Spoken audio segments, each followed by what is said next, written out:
ready, Jane? I'm ready. Okay. 응답하라 여친. Go to the into the 실. 팍 to the 경 to the 주. Are we ever gonna get tired of that? No. Oh, I was thinking maybe like next season. Oh, we you are switch it thinking. up, What? How? we'll how? see. I don't know. We'll have to talk about it. Yeah. So I love how you're a keeping forward things fresh. thinker. Oh. I'm not forward thinking at all. I'm like so.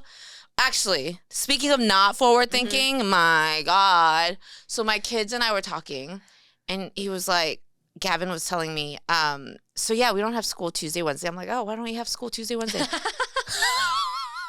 You already know where this is going. Because it's Thanksgiving, Mom. And I'm like, no, it's not. Yeah.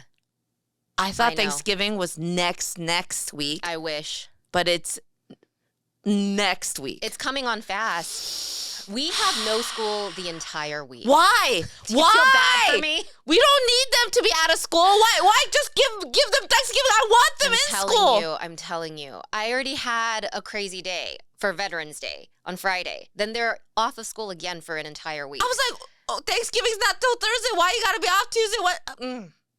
I don't need that. You know. I don't need that. I had no idea, Jane, that it was Thanksgiving. Yeah. I'm that mom. I know. It's okay. Are you ready for Thanksgiving? No. Oh. Or do you do it at your house? Thankfully, no. My friend takes it on. Oh, you guys do hosts Friendsgiving. all of her. Well, she hosts all of her family. They all fly into town, and Thanksgiving is their family holiday. And then we get to just tag along. So we do potluck style. What are you worried about? I still have to cook. Well, you have to bring your own. It's like a potluck situation. Yeah. What are you gonna make? Pitch in. I usually do mac and cheese and like a veg dish. So I'll do Brussels sprouts. You saw my comment on your post the other day, right? About what? Jane was rolling up the kimbaps, and I was like, I was just watching it. I'm like, this is the mom I want it to be. I want it to be that mom. Well, you volunteered that for Cultural Day or something? You know what? Yeah, I have thoughts about Multicultural Night. I really do. Tell me. On the one hand, it's great to share your culture, right? I'm proud of it. I'd happily do that. I'm happy to feed people. On the other hand, it feels like such a heavy lift for people of color. Yes. And being one of a handful, being involved and engaged, I feel like I have to volunteer. Yeah. And I happily do it, but it's a lot. It's a lot. It's like, okay, if I do it, then, other people will see and other people will feel compelled to contribute and do it too. But I have to first make that move. Yeah. Right? You feel an obligation to your culture. And then it becomes not like a fun thing. It becomes a burden. And I had a friend ask me, Jane, how do you guys do this at your school? Because it's such a hot topic at my school. And it's a hot topic. I get it. How is it a hot topic? Because it's the idea that Eurocentric people or white families can show up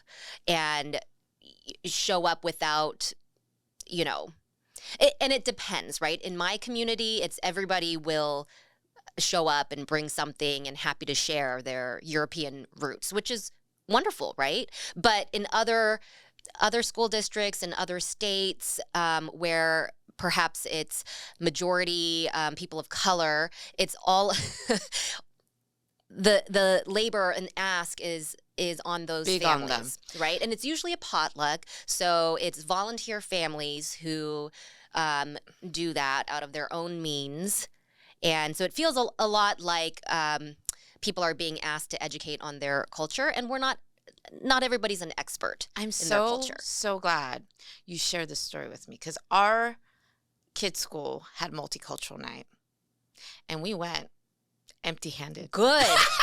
You're breaking stereotypes. I felt so much guilt because there was no Korean table. You want to talk about guilt? A mom came up to my table and started asking me all these questions about South Korea. I don't know much about South Korea. How big is South Korea? How many people live? And I'm like, we just came back from there, but though I'm not You're not the thinking about those spokesperson. You're just here statistics, trying right? to enjoy It's like, multicultural okay, I'm night. there to meet relatives. I'm there to show my kids Yeah. where their grandparents came Yeah. from. And I'm here to share with you some kimbap and an activity that's a Korean traditional game. And I felt guilty. I'm like, why do I feel guilty for not having the information at hand for your pleasure? And the way she was looking at me, Ellen, I don't know this woman. Was I it have a never white met woman? this woman. Was it a white woman? Yeah. Yeah. Sorry. It was just the oddest thing to The ask entitlement. right away. The entitlement to the information as if I'm Wikipedia. Yeah. And then I felt guilty, Ellen, because I was like, oh, shit, I didn't do my homework. I did not have these facts in my head to share with these people. Right. You're not Korea. there to educate them. You're just Yeah. And okay, to the positive, it was a wonderful night. It was the first year we brought it back since the pandemic. And I think people were craving that connection. And it was a great night to just get to know people informally, right? And it wasn't a fundraising night, nothing, but it was a PTA sponsored event. It was, and don't even get me started on the unpaid labor part of moms. Yes. I'm telling, because it was all moms. This Moms is really making good, it happen Jane. for entire damn school. This is really good, Jane, because we are on the opposite spectrum. You pull your way. Meanwhile, I'm on the other and I do nothing. I'm trying to get to where you are. No. I'm trying. But you know what? This is a great example of when people see on Instagram, you see like, but you know what? To be fair, you inspire me. You inspire me. I know you said, Ellen, after you come to my house and you get to know me, all the like the rose-colored glass will break down. Yeah. It has not. In fact, I'm like, wow. I'm more. She is, people. She is the mom that we all dream of being. You are that mom. But I will say, this is so good in relation to the fact that the other day I was looking at Instagram, watching you roll these things, and I'm like, she is such a good mom, and Ellen, I feel it's for like the content. It's for the content. I I'm know, like, if I'm gonna do this, then I'm gonna get something out of it. I know, but you're actually doing the work. Okay, as much as you say it is just content, whatever. I know. I've tasted your kimbap, bitch. It's good. Like she makes like such good kimbap. So I'm sitting in my bed. I'm like, with my disastrous hair. I'm like, my kids deserve better.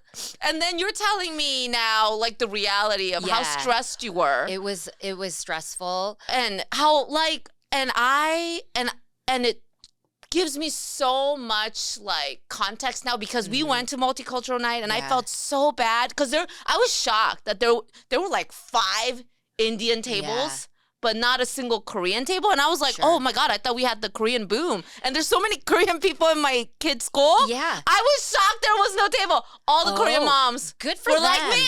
Good for them. Nobody. And so it's complicated. And there's a lot of nuance, right? Yeah. But also, if you ever want to make white women feel uncomfortable, just invite them to multicultural night. That's probably why she was asking you so many questions, because she was like, I gotta look involved. I gotta look like I care. I gotta ask all the things so that I am that good white person. I don't know. Yeah. I don't know. I'm telling you, it made me feel weird. And thankfully, all the interactions for the rest of the night were just pleasant and the kimbap kind. looked so good. And it was good. It was gone. We have a lot of families who are from Korea because we're next to the University of Washington. So there's a lot of postdocs and people who come for 3 years, 5 years, And so every year there's a batch of new Korean families. And I think for them, the experience, they certainly have a different lens than we as Korean Americans. Yeah. So I think for them and their children, it was really important to come and see, hey, there's a piece of your culture and home here too in this foreign place. Yeah.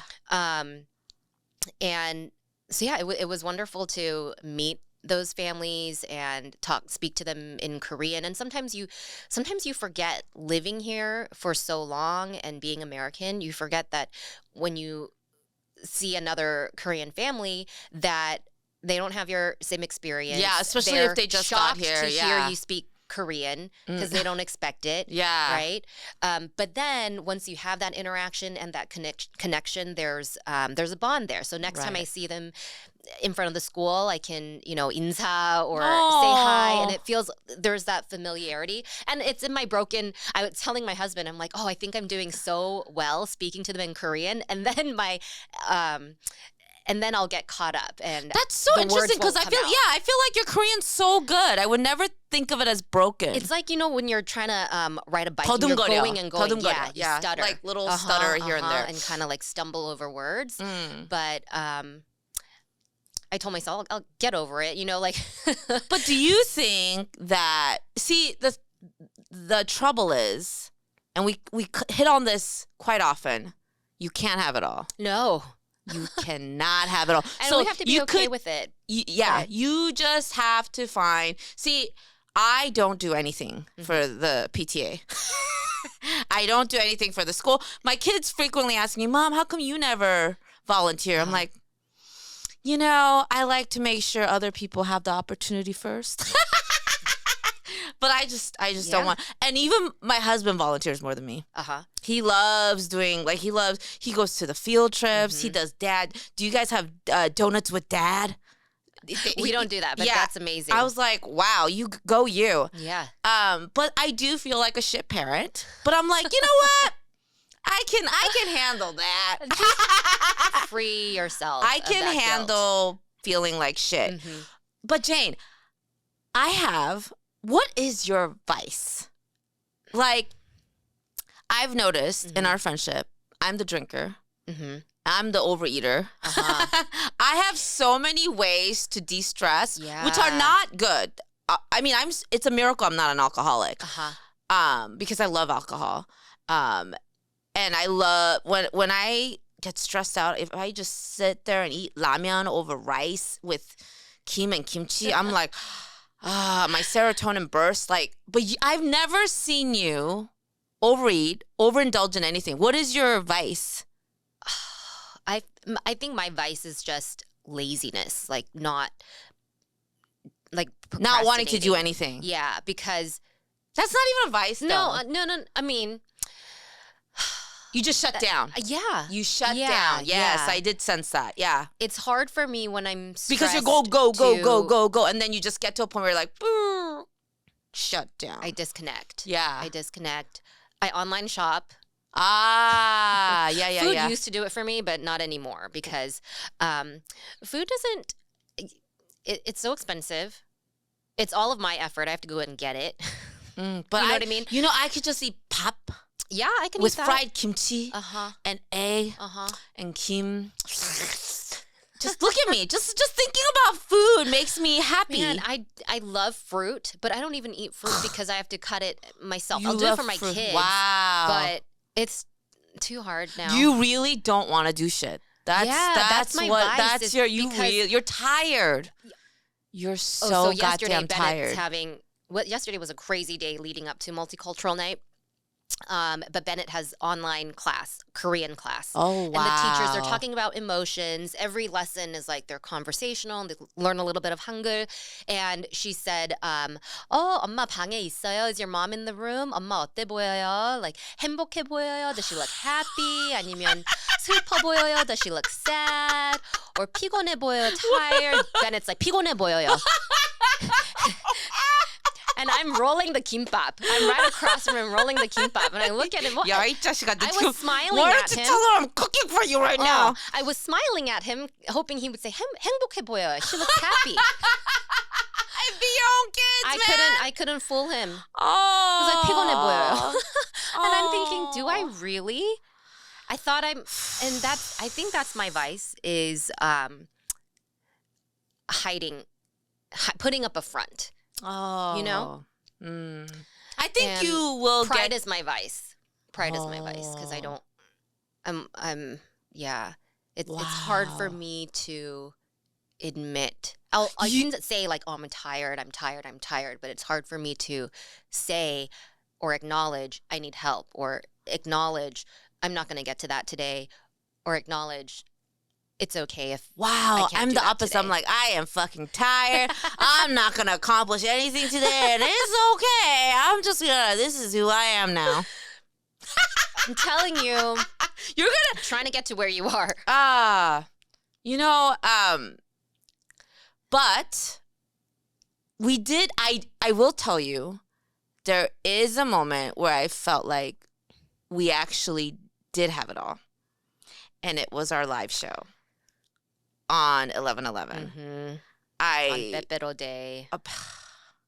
Jane, rarely do I ever, whenever I do a show, comedy show, I always go over in my head like, I stuttered a little bit here, I stumbled a little bit over there. I'm a perfectionist, but I have also over this last 40s. When you enter 40s, Jane, you'll know. I mean, I think you will just get so tired to a point where you're just like gonna let go without even meaning to. Yeah. But that's where I'm at now. And I used to be such a fucking perfectionist. Mm-hmm. And I used to criticize myself over like a comedy show, like, oh, if I had just said it, like word choices, things like that.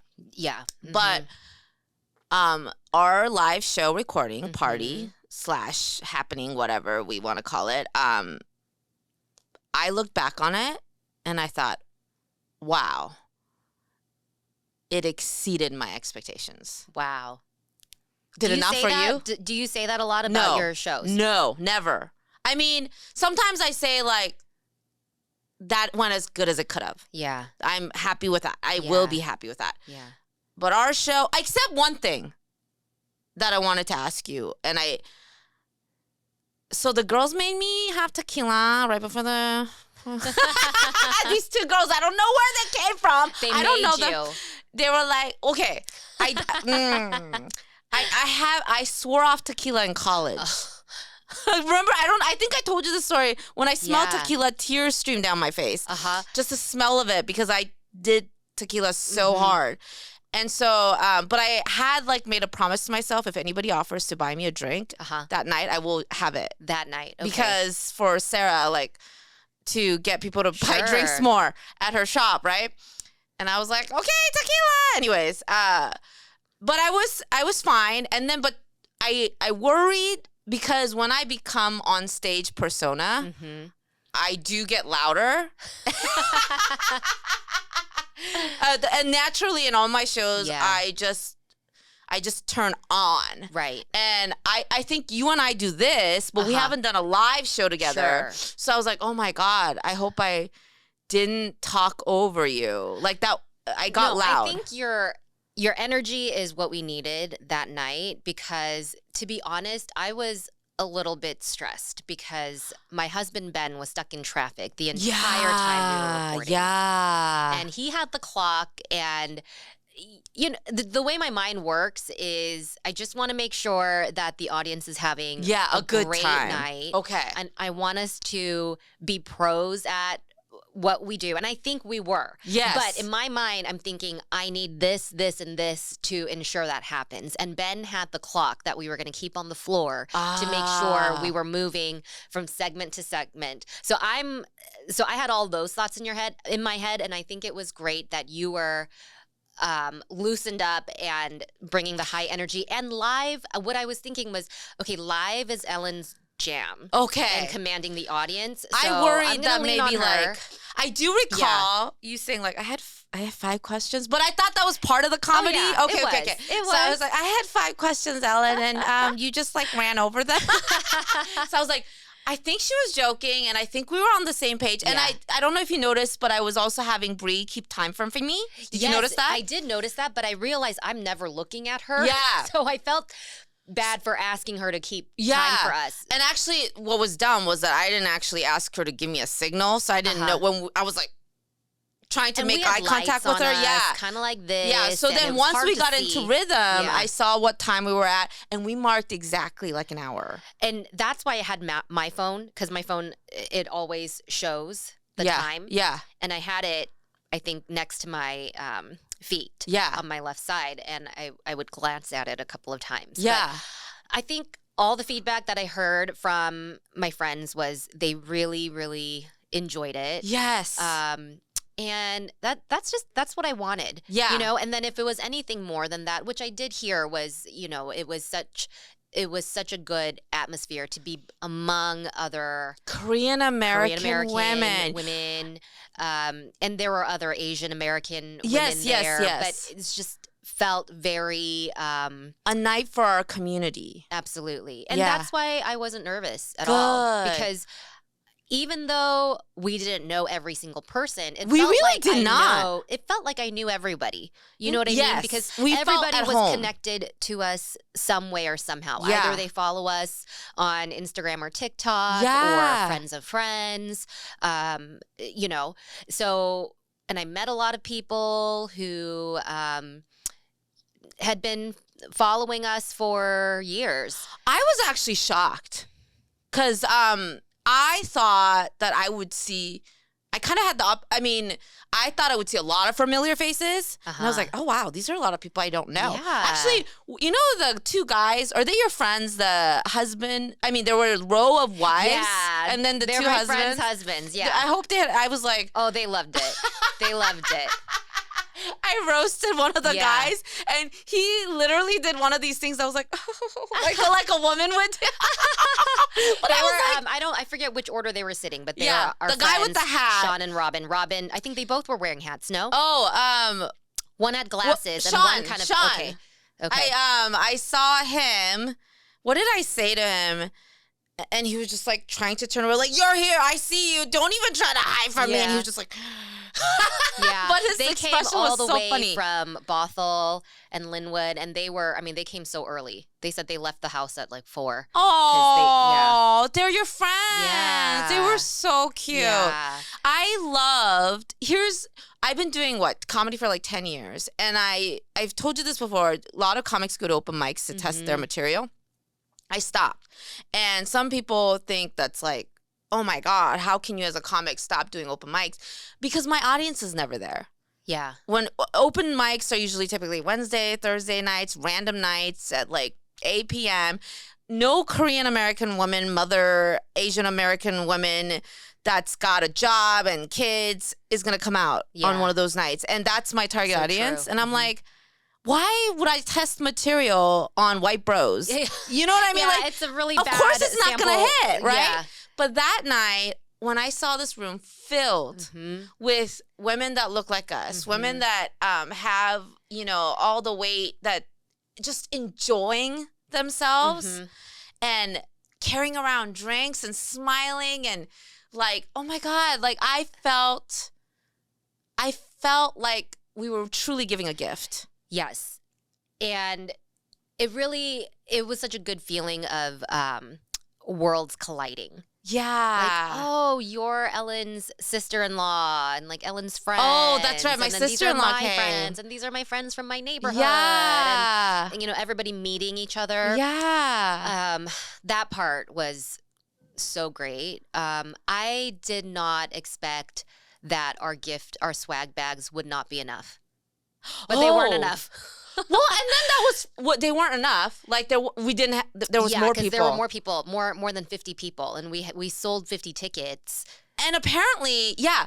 But I had these swag bags people left behind. Oh, you did. And I was like, I thought we didn't have enough. And I don't know if they just forgot. because I wanted the do-over Suzanne Parks Oh, book. I have it for you. Okay, I have good. it for you. So yes. I almost There, ordered it because Oh, I didn't get one. it's a fun read. And even the swag bags, the way we were able to pull from our community, they were all Korean American. Like, even Little Saints mocktail. oh, okay, maybe not that one. Yeah, CBD mocktails are not where Korean Americans have pioneered. So, no, not that one. But everything else was Korean American author, Korean American skincare, Korean Asian American, Wild Wonder. Oh, Yeah. Asian American. Okay, drink. Like it just felt. And at Osan, Ozhan, of course. that was I know that you and I had discussed why we wanted to do it at Osan, but I didn't actually.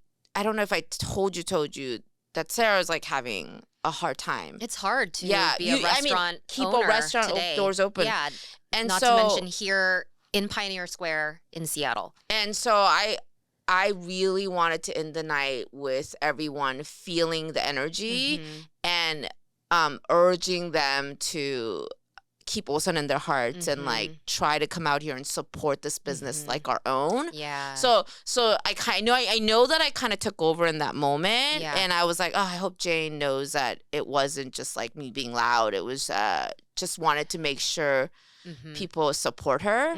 And as Korean American women, like, she's my 동생. She's like a decade younger than me, and I'm just so proud of her. The way I am proud of you. She's amazing. Sarah is amazing. It's such hard work. I know. But you can tell that there's passion there. Yeah.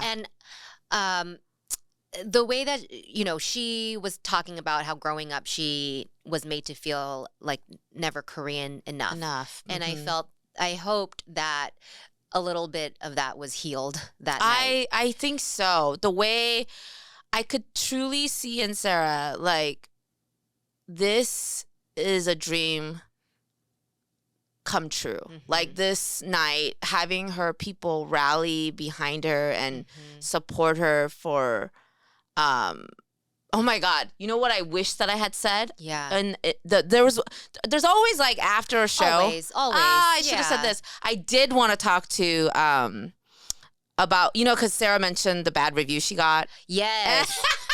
I wanted to mention the bad review you got. She didn't get to that. Yeah. So your husband's dental office got we had a similar. When Sarah said she got a 1-star review, I said, "Oh, Ben got one too." Yeah, and I told her in private, but I wish I had told the audience that night. Yeah. But you get to say it today. What was the review? It was a review that said this office, he has a dental office that not for white people. And that was the title of the review. There's nothing in the body, and it was 1 star. You know, I mean, I feel like that's a compliment. We took it as a compliment. Yeah, because, and I feel like you should make a video about what a wonderful. In the foot here, I don't know, but I mean, we were scratching our heads like, does that warrant a 1 star? What experience? And you know, he tried to look her up, and he was like, I don't recognize this person at all. You know, I think, and that really makes, when people say we like to create BIPOC spaces to make BIPOC folks feel safe, usually white people feel uncomfortable. Or feel excluded. Yes, and that's what that is. And so I thought that was so fitting, like, because your 1 star reflects the fact that you have prioritized making BIPOC folks feel safe, and that should be something I want you to tell your husband that he should be proud of that. It's an accomplishment. Of course, only I would say that. I think he should feel good about it, but I also wanted to ask you, because we were stressed leading up to the event. Yeah. And I think that the source was a lot from your husband. You know, because when I first told him that we're doing this event, that, you know, we got the venue and everything, we're looking for AV people and we're going to start selling tickets, his questions immediately were, and he's not a questioning person. Right. So I had to do some extra digging. Like, where is this coming from? Yeah. He is always very supportive of what I do, but that support and interest doesn't ever come in the form of questions. But this time it did, and it was like, that is so how many surprising. Unique podcast listeners do you have? Yeah. How many subscribers do you have? Instagram followers? Do you think the numbers back that up, that you should do an event right now? And how much are you charging for tickets? And what are they getting for it? And I think I was I'm naturally the questioner. Yeah. And for me, I overcame all those questions to put trust in us and say, we can do this. And in my mind, that the measure of success wasn't numbers at all. It really was the connection and a few good people. I just wanted a few good people there. Yeah. And that was enough. And I think we really didn't think we were going to sell out. No. I think we were thinking if we hit like just 40s. Actually, I remember us saying that to Sarah. Like, I think we're going to hit 35 to 40. That we were fine with that. Yeah. 30s, we were fine with that. Yeah. Because it would have been a more intimate setting. Yeah. We could have had tables there. Right. Yeah. I was getting accustomed to that, but then we sold out 3 or 4 days before the event. Yeah. And that's unheard of, Jane. I mean, I know it was a small venue, but most shows sell out the day of, especially local shows, which I am very accustomed to doing. And I had so many people asking, like, I need more tickets. And I'm like, I can't Don't give you have more them. tickets. Yeah. I had to legit ask Sarah, like, do you think we could invite more people? She said no. I mean, we literally were standing room only. Yeah. We had to bring chairs. Oh, my chairs are still at Sarah's. You have to get those chairs. Yeah, I have to get those today. And you did not tell Ben we sold out until we did. Yeah. Yeah. And what was his reaction? I want to hear this. He gave me a thumbs up. And he said, I never doubted you guys. He gave you a thumbs up. That's the worst. Does gave he me know thumbs that's up. the worst? Does he know that Gen Z, this is a way to say fuck you? Okay, I did not know that. Did you not know that? No. This is when the kids are like, Dad's like, take out the garbage, okay? I got it, Dad. Thumbs up. Yeah. Like, it's not. Oh my gosh, I'm still that like millennial geek that Like, does like three no. thumbs up. When you get a thumbs When I'm up like, emoji, okay. Yeah. it means like die. Oh gosh. And that's what he gave you. Yeah. No, but do you think he felt apologetic? No, because he did not feel that his questioning was Did you was tell him though? Did translating you as tell him though? doubt. You never asked me questions. This is I did tell him, yeah. And what did he think about that? So the way he explained it was so at that time he said, I'm sorry. Not, weeks later when we actually sold out, but because I said, hey, like, I just want to know where this questioning is coming from because you never question my stuff. Yeah. And so he said, Never, really never. Rarely. I mean, he's always like, yeah, you can do it. You can do it. Yeah. Yeah. And so he said, he apologized. He's like, I don't know that world. But I'm really interested. And I think that was just my way of expressing interest. Yeah. Saying, He was okay, genuinely yeah, curious. That's true. So I took that to be, I let that go after that point. And it's, I like to, make fun jabs. And it's true. Say, Because you you doubted typically, us. yeah. And we'll never let that go, truly, will we? But, well, it's true. Typically, you don't do live shows. right. And so actually when you said that Ben said that, and and Ben's a dentist, like he's a doctor. Well, I Is he a questioned him a doctor? lot. He's a dentist or doctor. Yeah, I questioned him a lot when he wanted to have his own practice. Oh, really? And he did not appreciate that. Oh, so this is karma. He did not appreciate that. So this is karma. You maybe. really? I don't Why? But he went to school for dentistry. Oh, sure, but having the business and running it Right, entirely yeah, on your own it's a lot is more. so different. And we were moving across the country to do it. The reality. Yeah, Ellen, and I had to leave my job, my stable job, to do that because, I said, there's no way I'm moving to another state where I have zero village people to help me. And how are we going to raise 2 kids when you're all in with the business? Actually, Jane, that really, that reminds me, because I think you and I were having a conversation at one time, and I don't know how it came up, but I do remember it sticking with me. Like, I wish that I had stayed a bit longer when you were at the top of your game in what you do. I think that. Do you think that a Oh, lot? absolutely. I do. But How did you decide? Because that does seem like a huge sacrifice, especially when you seem to have had the doubts you had.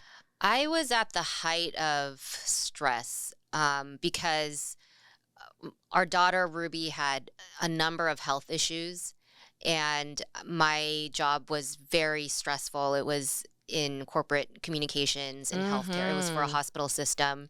You walked away from an Emmy-nominated journalism. Oh, so that was that was before. But no, I mean, but still, walked that's away what from you, news because that's we your had two background. babies, a 2-year-old and a newborn, and my week was just crazy. It was but like you said, you were at the height of your career.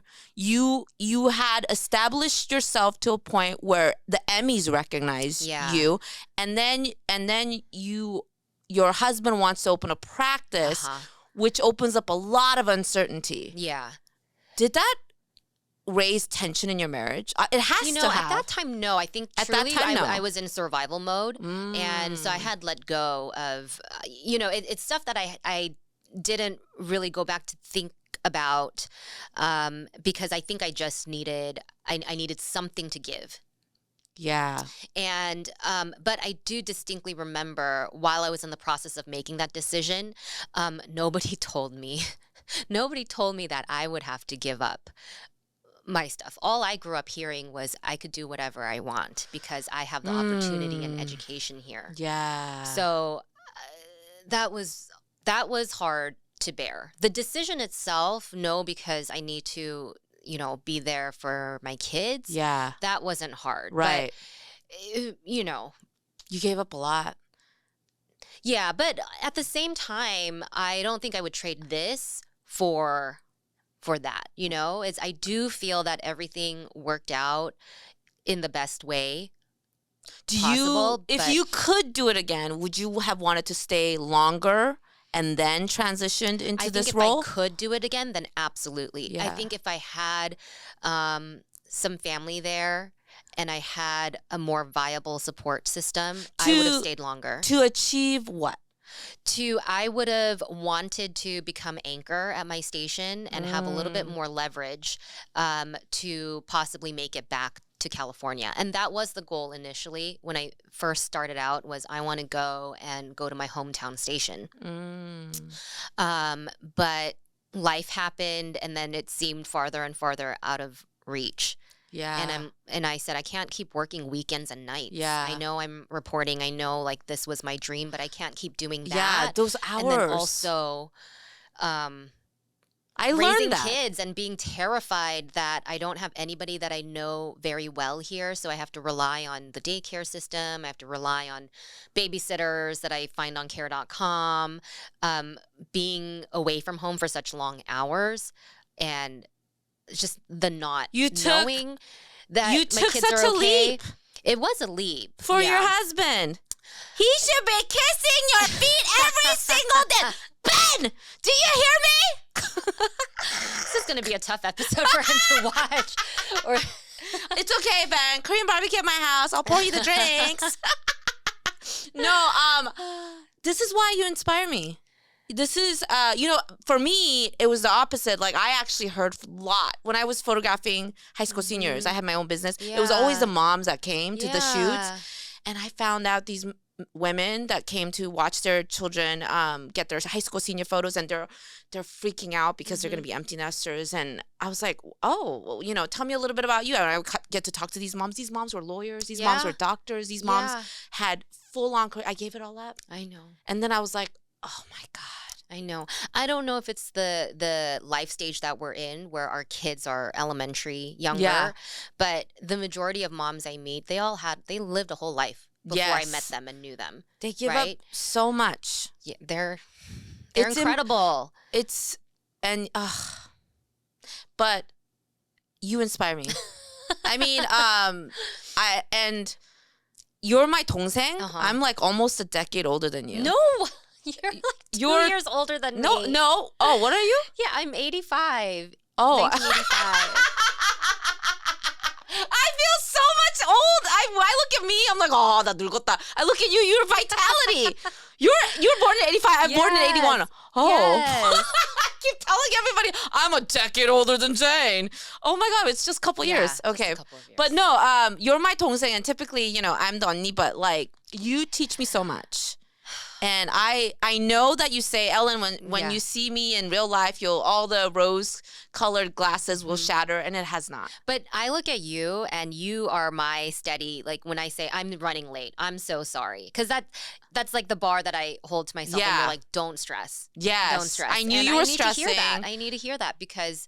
And when Ben Yeah. was stressing you out, I said, "Naman 믿어. Just believe me. I will handle this." And the stress that I felt was like, I don't want to let Jane down. Yeah. I mean, I also wanted to do a good show for the people, but I was like, I promise Jane, I will. I know she stresses a lot. You know, the thing I know about you is you carry a lot of stress for your family, and I always want to make sure that this show and what we do doesn't add to that. I always want to make sure that. So I want to be your 언니. Yeah. But I'm so thankful for I that. love you. 너무 사랑해. Okay. 응답하